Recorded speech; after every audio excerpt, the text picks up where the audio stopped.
오늘 하나님 말씀은 구약 성경 사무엘상 제26장입니다.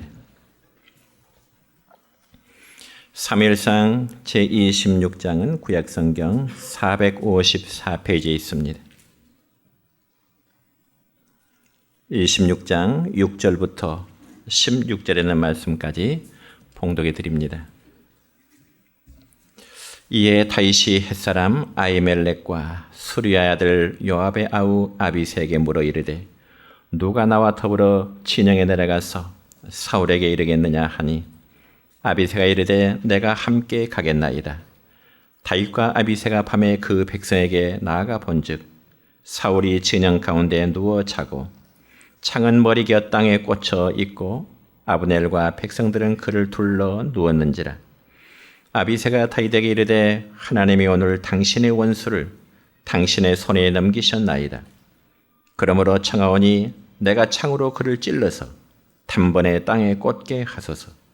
내가 그를 두 번 찌를 것이 없으리이다 하니 다윗이 아비새에게 이르되 죽이지 말라. 누구든지 손을 들어 여호와의 기름 부음 받은 자를 치면 죄가 없겠느냐 하고 다윗이 또 이르되 여호와께서 살아계심을 두고 맹세하노니 여호와께서 그를 치시리니 혹은 죽을 날이 이르거나 또는 전장에 나가서 망하리라. 내가 손을 들어 여호와의 기름 부음 받은 자를 치는 것을 여호와께서 금하시나니 너는 그의 머리 곁에 있는 창과 물병만 가지고 가자 하고 다윗이 사울의 머리 곁에서 창과 물병을 가지고 떠나가되 아무도 보거나 눈치채지 못하고 깨어있는 사람도 없었으니 이는 여호와께서 그들을 깊이 잠들게 하셨으므로 그들이 다 잠들어 있었기 때문이었더라. 이에 다윗이 건너편으로 가서 멀리 산 꼭대기에서 서니 거리가 멀더라. 다윗이 백성과 내레 아들 아브넬을 대하여 외쳐 이르되 아브넬아 너는 대답하지 아니하느냐 하니 아브넬이 대답하여 이르되 왕을 부르는 너는 누구냐 하더라. 다윗이 아브넬에게 이르되 네가 용사가 아니냐? 이스라엘 가운데 너 같은 자가 누구냐? 그러한데 네가 어찌하여 네 주 왕을 보호하지 아니하느냐? 백성 가운데 한 사람이 네 주 왕을 죽이려고 들어갔었느니라. 네가 행한 이 일이 옳지 못하도다. 여호와께서 살아계심을 두고 맹세하노니 여호와의 기름 부음 받은 너희 주를 보호하지 아니하였으니 너희는 마땅히 죽을 자이니라. 이제 왕의 창과 왕의 머리 곁에 있던 물병이 어디 있나 보라 하니 아멘. 사랑과 축복의 메시지 나눕니다. 사랑하고 축복합니다. 사랑하고 축복합니다. 감사합니다. 오늘은 구약 성경 사무엘상 26장 6절부터 16절에 있는 말씀을 중심해서 세 가지의 인생길이라는 제목으로 말씀을 선포하고자 합니다. 여러분 사람이라면 어느 누구나 세상을 살아가는 데 있어서 반드시 세 가지 관계를 맺으면서 살아가게 됩니다. 그래서 첫 번째는 대신 관계인데 즉 하나님과의 관계를 맺으면서 살아가는 거죠. 그리고 두 번째는 대물 관계라 하는데 돈과의 관계를 맺으면서 사람은 살아가게 됩니다. 그렇기 때문에 사람이 이 세상에 태어나서 돈 한 번 사용해보지 않고 세상을 떠난 자는 아마 아무도 없을 것입니다. 물론 과거 화폐가 만들어지기 이전에는 물물 교환의 방법으로 살았지만은 그러나 인간이 화폐를 만든 이후부터는 많든 혹은 적든 인간은 돈과의 관계성을 이제 지니면서 살아가기 마련입니다. 그리고 세 번째 관계는 이제 대인 관계인데, 즉 사람과의 관계성입니다. 여러분 사람은 하루에도 수많은 사람들과의 관계 속에서, 즉 만남의 관계를 통해서 이루어져 가고 있는 것입니다. 그래서 우리 주위에 있는 사람들 중에는 나와 연관성 있는 사람도 있지만은 때로는 그렇지 않은 사람도 우리 주위에는 너무나 많습니다. 그러니까 이 세 가지 관계성은 너무나 중요한 거죠. 즉 사람이 하나님과의 관계성도 중요하고요. 즉 두 번째는 물질, 돈과의 관계성도 중요하고요. 또한 사람이 이웃과의 관계성도 너무나 중요합니다. 그러나 이 시간에는 우리 성도들이 사람과의 관계성을 우리 그리스도인들이 어떻게 맺으며 살아가야 할 것인지를 우리가 성경을 통해서 교훈을 받아보고자 합니다. 그런데 우리가 사람과의 관계성을 맺을 때는 또한 세 종류의 사람이 있습니다. 첫째는 선을 악으로 갚으면서 살아가는 사람이 있는데, 이는 바로 마귀의 길을 따라 걷는 사람들의 모습입니다. 두 번째는 선을 선으로 갚고 악은 악으로 갚는 사람인데, 이것은 우리 주위의 보통 사람들이 살아가는 삶의 모습이죠. 그리고 세 번째는 악을 선으로 갚은 사람이 있는데, 이는 바로 하나님의 길, 즉 믿음으로 살아가는 사람들의 모습인 것입니다. 그렇다면 첫째로 선을 악으로 갚으며 살아가는 사람은 과연 어떤 사람일까요?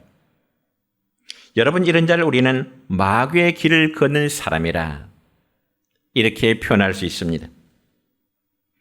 여러분, 우리가 구약 성경 가운데 특별히 사무엘상의 말씀을 보면 대부분 사울 왕과 그리고 다윗에 대한 내용으로 기록되어 있습니다. 그러면 과연 성경에 기록된 이 사울 왕은 어떤 사람일까요? 그는 처음에 아주 준수한 청년이었습니다. 그런데 어느 날 그는 사무엘 선지자로부터 기름 부음을 받고 또 이스라엘의 왕으로 세움을 입은 사람이 바로 사울이라는 왕이었습니다. 그런 가운데 한 번은 블레셋 군대들이 골리앗이라는 장군의 쥐 아래 이스라엘을 쳐들어오게 됩니다. 그러니 이스라엘 사람들은 하나같이 이제 블레셋 군대들의 두려움 속에 떨 수밖에 없는 것입니다. 왜냐하면 이스라엘은 블레셋에 대해서 모든 전투력에 뒤지고 있는 상황이었기 때문에 그렇습니다.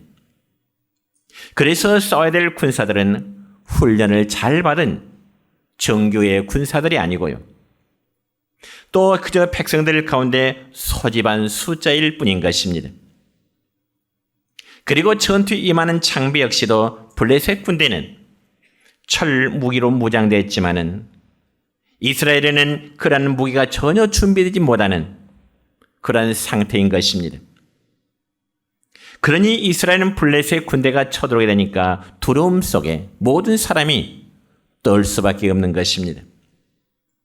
여러분, 그럴 수밖에요. 과거나 오늘날이나 전쟁이라는 많은 인명피해 그리고 많은 재산의 피해가 있기 마련인 것입니다. 여러분, 그런데 그때 바로 그때 어린 소년 다윗이 혜성같이 등장이 됩니다. 다윗. 그래서 사무엘상 17장 45절의 말씀 보면 어린 소년 다윗은 블레셋의 군대 장수인 골리앗 앞에 나가서 이런 소리로 외치게 됩니다. 함께 읽습니다. 너는 칼과 창과 단창으로 내게 나오거니와 나는 만군의 여호와 이름 곧 네가 모여가는 이스라엘 군대 하나님의 이름으로 내게 나아가노라. 아멘. 여러분, 이 얼마나 멋있는 말입니까? 여러분, 잘 훈련된 군사도 아니요, 그리고 성인된 다윗도 아니지만은 그는 말하기를 나는 만군의 여호와 이름 이스라엘 군대의 하나님의 이름으로 내가 너에게 나아가노라 외치고 있는 것입니다. 여러분이 감히 상상할 수 있는 일일까요? 성인들도 블레셋 군대 앞에 지금 두려워 떨고 있는데 어린 소년 다윗은 이스라엘 군대 하나님의 이름으로 내가 너에게 나아가노라 외치고 있는 것입니다. 그리고는 블레셋의 장수 골리앗 앞으로 나갈 때 어린 소년 다윗은 아주 매끄러운 돌 5개를 준비하게 됩니다. 여러분, 상상해 볼까요? 전쟁터에 나간다는 것이 무슨 소꿉장난도 아니잖아요. 앞에서 말씀드렸듯이 블레셋 군대들은 철 무기를 준비하고 있습니다. 그리고 블레셋의 군대 장수 골리앗은요, 성에 보니까 머리에 노투구를 쓰고요, 몸에는 비늘 갑옷을 입고서 완전 무장을 하고 있는 것입니다. 그럼에도 다윗이 전쟁터에 나가면서 준비한 것은 과연 무엇일까요? 다윗이 준비한 것은, 여러분이 이 점에서 사무엘상 17장 40절의 말씀을 보면 이렇게 기록되어 있네요. 시작. 손에 막대기를 가지고 시내에서 매끄러운 돌 5을 골라서 자기 목자의 제구 곧 주머니에 넣고 손에 물매를 가지고 블레셋 사람에게로 나아가니라. 아멘. 그러니까 여러분, 전쟁터에 나가는 어린 다윗의 모습은 지팡이 하나에 그리고 매끄러운 돌 5개만을 준비하게 된 것입니다. 그럼에도 다윗은 돌을 가지고 물매로 골리앗에게 던짐에 돌이 그 이마에, 골리앗 장군의 이마에 정확히 박히게 되매 그 거대한 골리앗이 엎드러지더라, 쓰러지더라, 그렇게 기록되어 있습니다. 그럼 여러분, 그 전쟁의 결과는 어떻게 될까요? 블레셋 군대의 지관인 골리앗이 죽게 되니 당연히 이스라엘의 승리가 되는 것이요, 그리고 블레셋의 패배가 될 수밖에 없는 것입니다.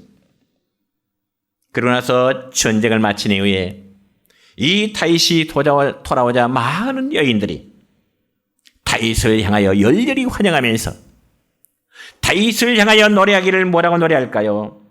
사무엘상 18장 7절의 말씀을 보니 이렇게 기록됩니다. 시작. 여인들이 뛰놀며 노래하여 이르되 사울이 죽인 자는 천천히요 다윗은 만만이로다. 아멘. 그러니까 사울왕이 전쟁터에 나가서 적군을 1000명을 죽였다면 어린 소년 다윗이 죽인 자는 10,000명이 되었다는 뜻입니다.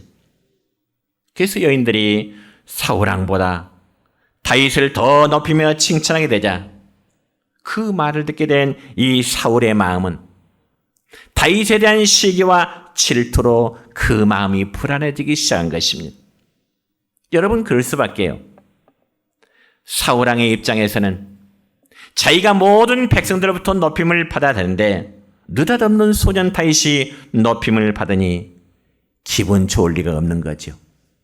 입장을 바꿔서 사울이 죽인 자는 만만이요 다윗이 죽인 자는 천천이라 그러면 그래도 아마 마음이 좋을 텐데, 기분이 좋을 텐데, 오히려 사울이 죽인 자는 천천히요 다윗이 죽인 자는 만만이로다 할 때 왕의 입장에서는 시기와 질투와 불안의 마음이 생길 수밖에 없는 것입니다.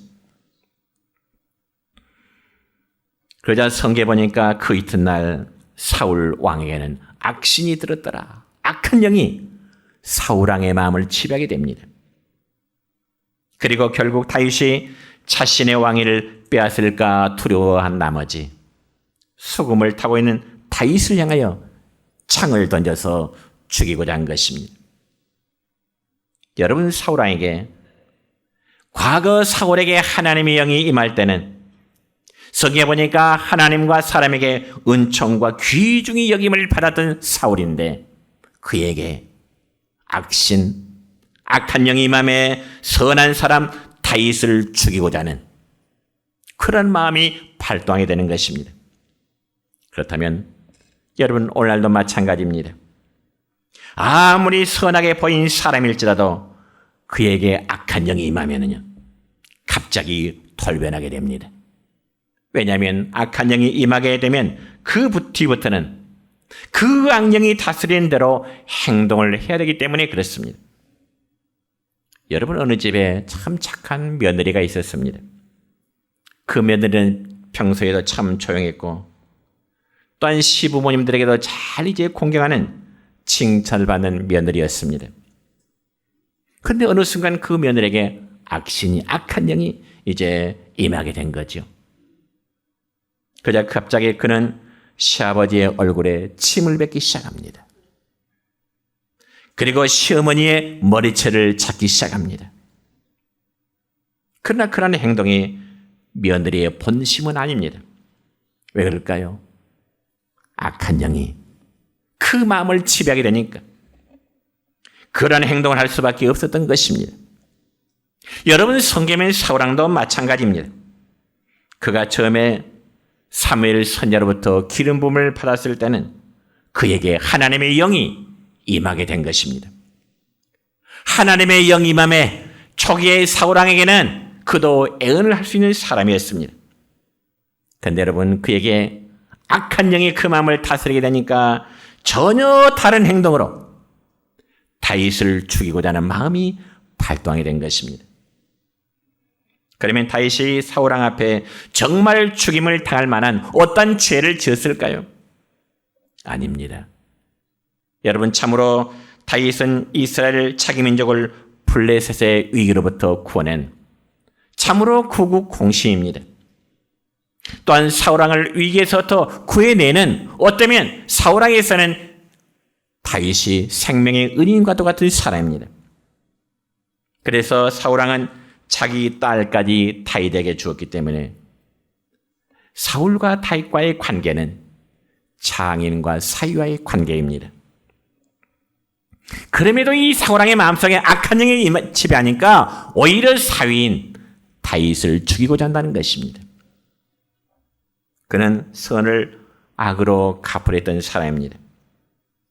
그러므로 사람이란 어느 누구나 마귀에게, 악한 영에게 한번 사로잡히게 되면 이처럼 선을 악으로 갚고자 하는 것입니다. 그럼 왜 사울왕에게 악한 영이 이처럼 역사했을까요? 왜 사울왕에게 이 악신이, 악한 영이 임했을까? 그 이유는 여러분, 그가 왕이 되기 전과는 달리 교만하고 마음이 완악해졌기 때문이고, 또 그 마음속에 질투하는 마음, 분노하는 마음이 있었기 때문에 그렇습니다. 그럼 우리는 이것을 꼭 아시기 바랍니다. 내가 칭찬과 존경을 받을 때 사람은 교만하지 않도록 조심해야 될 것이고, 남이 칭찬과 존경을 받을 때 질투하지 않도록 우리는 삼가 조심해야 될 줄 믿습니다. 그러니까 나보다 못했던 사람이 나보다 더 커지고 나보다 더 존귀해져도 질투하지 않아야 마귀의 역사를 받아들이지 않게 된다는 것입니다. 그럼 여러분, 사람들의 마음속에는요, 남이 나보다 잘 되는 부분에 대해서는 어쩐지 마음의 꺼림칙감을 느끼게 됩니다. 그렇게 기분이 좋지 않게 느껴져요. 그런 의미에서 여러분, 신약 성경에 보면 세례 요한은 참 위대한 사람이라 저는 그렇게 한번 생각해 봅니다. 왜냐하면 여러분, 세례 요한은요, 자기를 따르는 많은 사람들이 예수님이 활동을 시작하니까 자기를 따르는 사람들이 다 예수님에게로 다 몰려가게 됩니다. 보통 사람 같으면 얼마나 기분이 나쁘겠어요. 한때는 자기를 따르는 사람들이 이제는 예수님께 다 몰려간다는 거죠. 참 기분이 상하겠죠. 그런데 여러분, 세례 요한은 자기를 따르는 사람들이 예수님께 간데도 질투하지 아니하고요. 요한복음 3장 30절의 말씀을 보면 이렇게 기록되어 있습니다. 시작. 그는 흥하여야 하겠고 나는 쇠하여야 하리라 하니라. 아멘. 여러분, 이 말씀의 의미는 예수님은 높임을 받아야 되고 나는 낮아져야 되겠다 하는 뜻입니다. 예수님은 흥하여야 되겠고 나는 쇠하여야 되겠다. 성도 여러분요, 비록 여러분의 삶이 흥하지 못하고 쇠해도 주님의 사업에 흥하고 잘 되면 질투하지 말고 기뻐할 수 있기를 축원합니다. 여러분, 사실 하나님께서는 모든 사람에게 각각 다른 은사와 각각 다른 달란트들을 우리 각자에게 주셨습니다.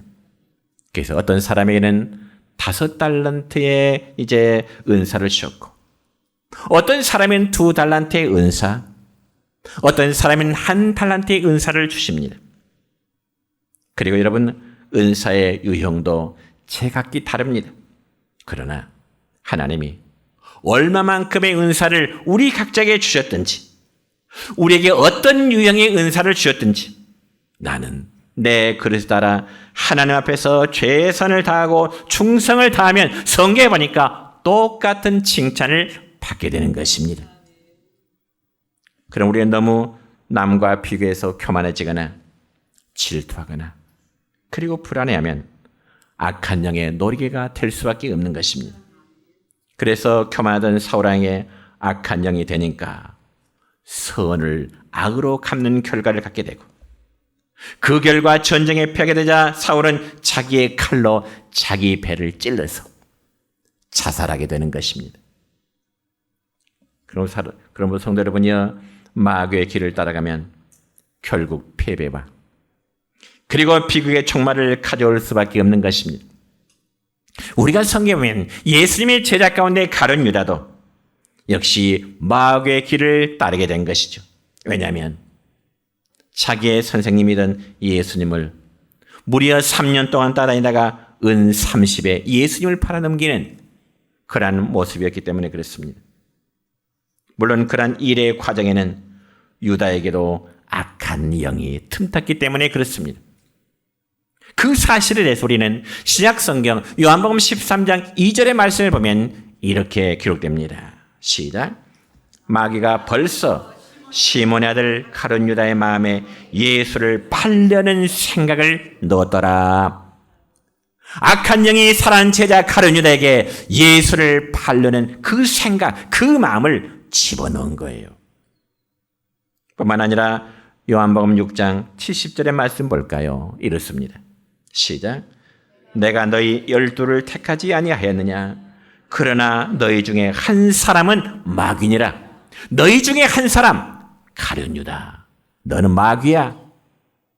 함께 촬영했지만 이미 네 마음속에 악한 영이, 귀신이 네 마음속에 들어가 있어. 여러분, 이처럼 악한 영이 틈타게 되면 누구라도 삶의 실패자가 될 수밖에 없습니다. 그래서 악으로 선을 갚는 사람은 마귀의 길을 걷는 사람입니다. 그런데 여러분, 개인적으로 마귀의 길을 걷는 사람이 있는가 하면 가정에도 마귀의 길을 걷는 사람이 있습니다. 예를 들어 가정을 위해서 희생하고 살림을 잘하는 아내를 공연히 미워하고, 다른 여성을 보고 다니는 사람은 그 마음속에 음란의 마귀가 이미 지배하고 있기 때문에 그렇습니다. 또한 아내를 구박하고 때다 못해 죽었으면 좋겠다는 마음을 먹는데 이건 역시 다 마귀의 길을 걷는 사람의 모습입니다.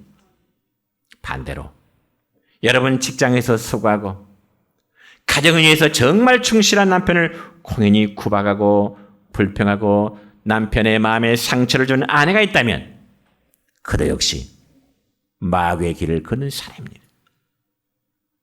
뿐만 아니라 자기를 낳아주고 키워준 부모님을 학대하고 부모님의 가슴에 못을 박는 사람 역시 선을 악으로 갚는 사람이요, 마귀의 길을 걷는 사람입니다. 한 발짝 더 나가서 교회 안에서도 여러분 마귀의 길을 걷는 사람이 생겨난 때가 있습니다.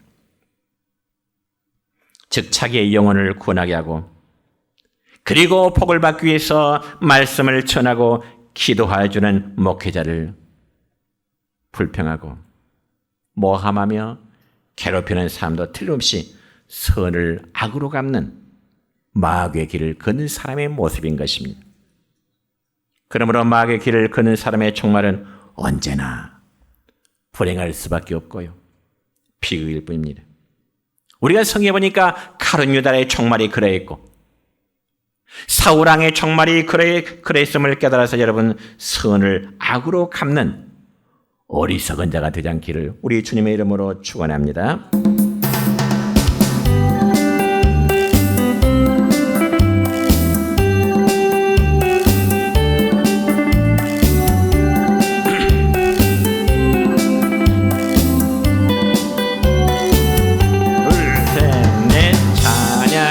언제나 넘치면 은혜로 얼굴이 환해요. 성령의 충만한 모습을 서로가 느껴요. 할렐루 할렐루 손뼉 치면서 할렐루 할렐루 소리 외치며 할렐루 할렐루 두 손을 들고 주님을 찬양해요. 언제나 넘치면 은혜로 얼굴이 환해요. 성경에 충만한 모습을 서로가 느껴요. 할렐루 손뼉 치면서 할렐루 소리 외치며 할렐루 두 손을 들고 주님을 찬양해요. 두 번째는 선은 선으로 갚고 악은 악으로 갚는 사람의 모습입니다. 이런 경우는 보통 사람의 경우일 것입니다. 즉 나에게 좋게 해주는 사람에게는 나도 좋게 대해주고, 나에게 다른 사람이 나쁘게 되면 나도 역시 그에게 악으로 갚는 사람의 모습입니다. 그러니까 상대적입니다. 다른 사람에게 좋게 해주면 나도 좋게 대해주고, 다른 사람에게 나쁘게 대해주면 나도 그만큼 대해주는 모습입니다. 그렇다면 오늘 본문의 말씀을 보면 아비새와 같은 사람이 그런 사람입니다. 아비새.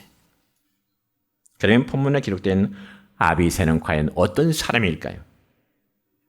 아비새는 다윗과 함께하는 군대 지휘관이었습니다. 그런데 한 번은 다윗 왕이 사울 왕의 칼날을 피하여 광야 하길라라는 산에 잠시 피신하고 있는 중입니다.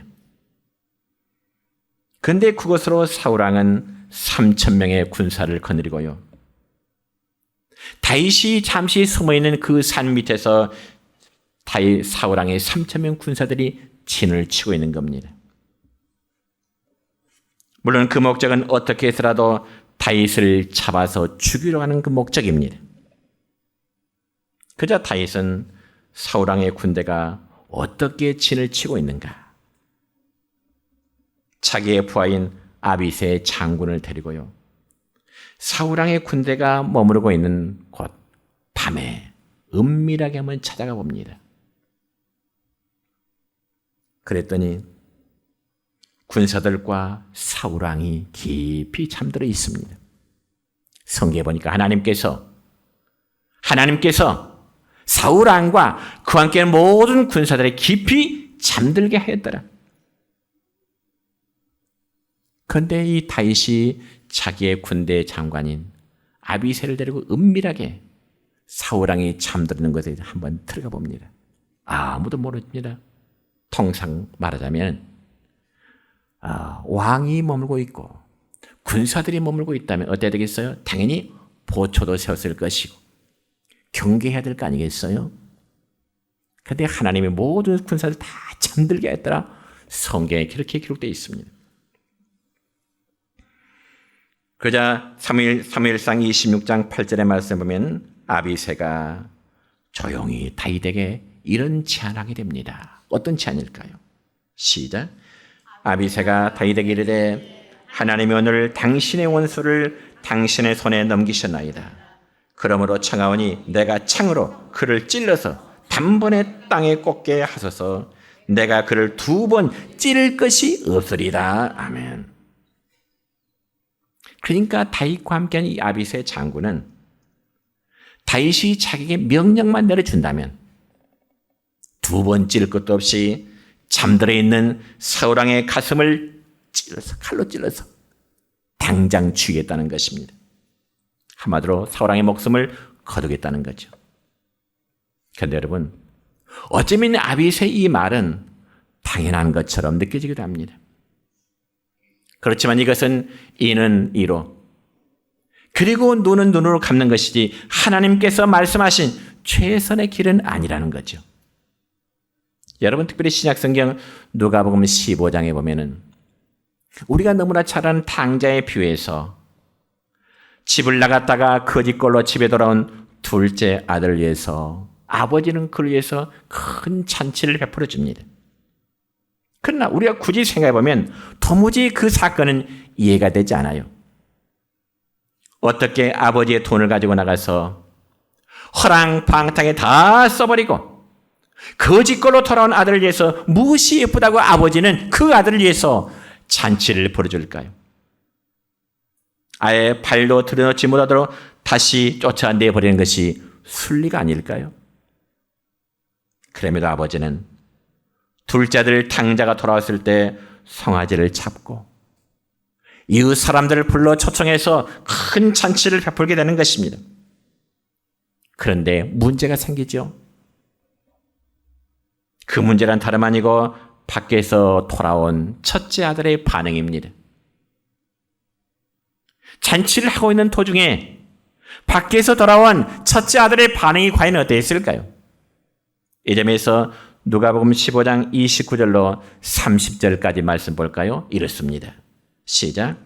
내가 여러 해 아버지를 섬겨 명을 어김이 없거늘 내게는 염소 새끼라도 주어 나와 내 벗으로 즐기게 하신 일이 없더니 아버지의 살림을 장녀들과 함께 삼켜버린 이 아들이 돌아오매 이를 위하여 살찐 송아지를 잡으셨나이다.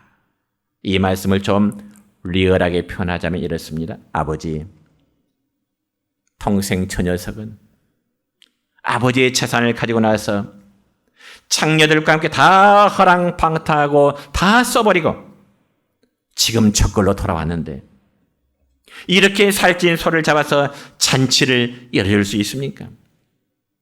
그리고 자신은 지금까지 아버지를 섬기면서 아버지를 정말 잘 순종하며 섬겼는데 자신에게는 염소 새끼 한 마리 주어서 내 친구들과 나오도록 아버지 그렇게 하신 적이 있습니까? 불평을 쏟아놓게 되는 겁니다. 그러면 여러분은 어떻게 답변하고 싶으신가요? 첫째 아들이 아버지 하는 불평이 잘못일까요? 첫째 아들이 아버지 하는 그 불평이 잘못된 불평일까요? 저는 아니라고 대답하고 싶습니다. 얼마든지 할 수 있는 이유 있는 불평입니다. 그렇잖아요, 여러분. 동생은 아버지에게 돈을 받아가지고 나가서 다 써버리고 거짓걸로 돌아왔음에도 불구하고 아버지는 둘째 아들을 위해서 손을 잡고 그에게 좋은 옷을 입히고 잔치를 열어줌이 형의 입장에서는 도무지 이해가 되지 않고 아버지에게 불평할 수 있는 이유 있는 불평입니다. 그러나 여러분, 그런 행위는 선을 선으로 갚고 악을 악으로 갚아야 된다는 논리이기 때문에 우리 성도의 삶이 되어서는 안 될 것입니다. 세 번째로는 악을 선으로 갚는 사람이 있습니다. 악을 선으로 갚는 행위. 이것이야말로 진정한 하나님의 사람이라고 말할 수 있습니다. 이런 사람은 선을 선으로 갚는 것은 물론이거니와 악도 선으로 갚고자 하는 사람입니다. 그러면 오늘 읽은 말씀 가운데 본문 11절의 말씀 보면 다윗은 원수를 죽이자는 아빗의 장군의 제안에 대해서 이렇게 답을 주고 있습니다. 시작. 내가 손을 들어 여호와의 기름 부음 받은 자를 치는 것을 여호와께서 금하시니 너는 그의 머리 곁에 있는 창과 물병만 가지고 가자. 아멘. 그러면 다윗은 왜 아빗의 장군에게 사울 왕의 머리 곁에 있는 창과 물병만 가지고 가도록 말씀했을까요? 그래서 바로 증거를 남기기 위한 것입니다. 그러니까 다윗은 자기를 죽이려고 쫓고 있는 사울을 아비새가 단칼로 제거할 수 있는 그런 상황에 있음에도 불구하고 사울 왕을 죽이겠다는 그 아비새의 제안을 다윗은 거절합니다. 왜요? 왜 그랬을까요? 여호와께서 기름 부음 받은 자다. 여호와께서 기름 부음을 받은 자가 사울 왕인데 인위적으로 죽여서 안 된다. 그러면 여기서 중요한 것은 여호와의 기름 부음을 받은 자를 함부로 대해서는 안 된다는 교훈을 우리에게 주고 있는 것입니다. 그래서 아비새는 잠들어 있는 사울 왕 곁에 놓여 있던 창과 물병만을 증거물로 가져오게 된 것이죠. 그리고는 이 아비새가 건너편 산에 와서 사울 왕을 지키던 아브넬 장군에게 크게 소리 지릅니다. 아비새가 아브넬에게. 아비새는 다윗과 함께하는 군 지휘관이고 아브넬은 사울과 함께하는 군 지휘관입니다. 오늘 읽은 말씀 가운데 본문 15절에 보면은 이 아비새가 사울 왕을 지키는 아브넬에게 이렇게 크게 소리 지릅니다. 시작. 다윗이 아브넬에게 이르되 네가 용사가 아니냐? 이스라엘 가운데 너 같은 자가 누구냐? 그리한데 내가 어찌하여 내 주 왕을 보호하지 아니하냐? 백성 가운데 한 사람이 내 주 왕을 죽이려고 들어갔었느니라. 이 말은 아브넬아, 나 지금 아비새가 너의 왕 사울왕을 내가 죽이려고 거기까지 들어갔어. 거기까지 들어갔어. 그래서 죽이진 않고 사울왕의 창을 가지고 왔다. 사울왕의 물병을 가지고 왔다. 그렇게 증언하고 있습니다. 여러분, 이 말씀 보면 다윗은 이미 하나님께 왕으로 기름 부음을 받은 사람이요, 또 사울왕을 죽이기만 한다면 이제는 도피 생활을 끝나고 다윗이 바로 왕위에 오를 수 있는 그런 상입니다. 그럼에도 다윗은 하나님께서 기름 부음 받은 자를 치는 것은 여호와께서 금하시는 일이고 하나님이 싫어하시는 일이기 때문에 인위적인 방법으로 다윗은 왕위에 오르고자 하지를 않았습니다. 그러면서 하나님은 다윗은 원수 갚는 일을 하나님께 맡기게 되는 거죠. 인위적으로 왕을 죽이고자 하지 않고 하나님께 맡긴다. 오늘 읽은 말씀 가운데 10절의 말씀 볼까요? 이렇습니다. 시작.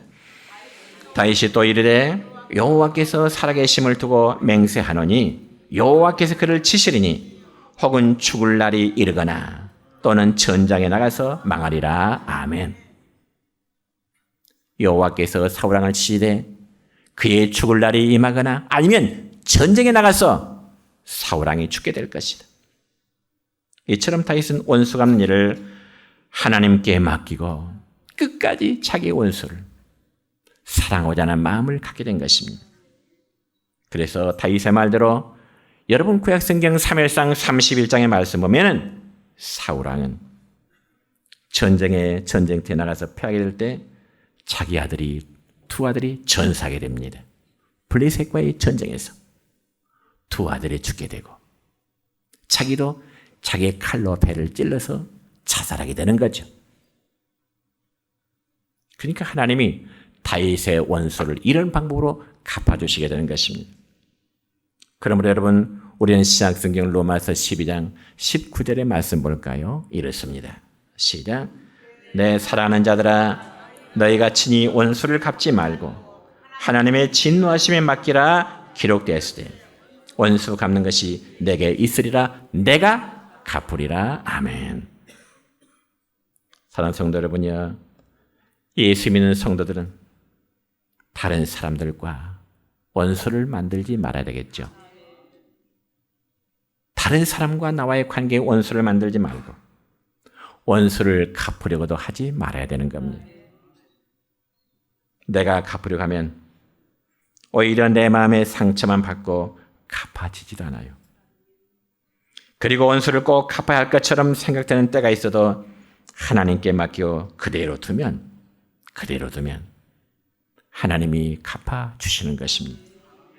그래서 성경에 보면 마귀의 길을 걸어가던 사울의 집은 점점 세워야 가다가 망했지만, 사울의 가문은 망했지만 그러나 다윗의 가문은 점점 흥하다가 승리를 거두고 축복을 받게 되는 것입니다. 오늘 말씀의 핵심입니다. 사울왕은 선을 악으로 갚은 사람이요, 다윗은 악을 선으로 갚은 사람입니다. 오늘 이것이 말씀의 핵심인 것입니다.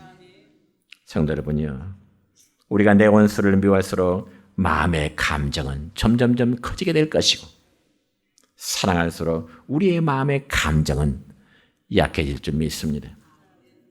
여러분은 선으로 악을 갚을 것인가요? 그래서는 안 될 것입니다. 선은 선대로 갚고 또 악은 악대로 갚으시렵니까? 이건 일반 보통 사람들의 모습입니다. 그러나 사랑하는 성도는 항상 선은 선대로 갚고 악도 역시 선으로 갚는 그런 모습, 바라기는 악을 선으로 갚을 수 있는 마음을 가지셔서 여러분의 삶이 언제나 믿음 안에서 승리자의 삶이 되시기를 우리 주님의 이름으로 축원합니다.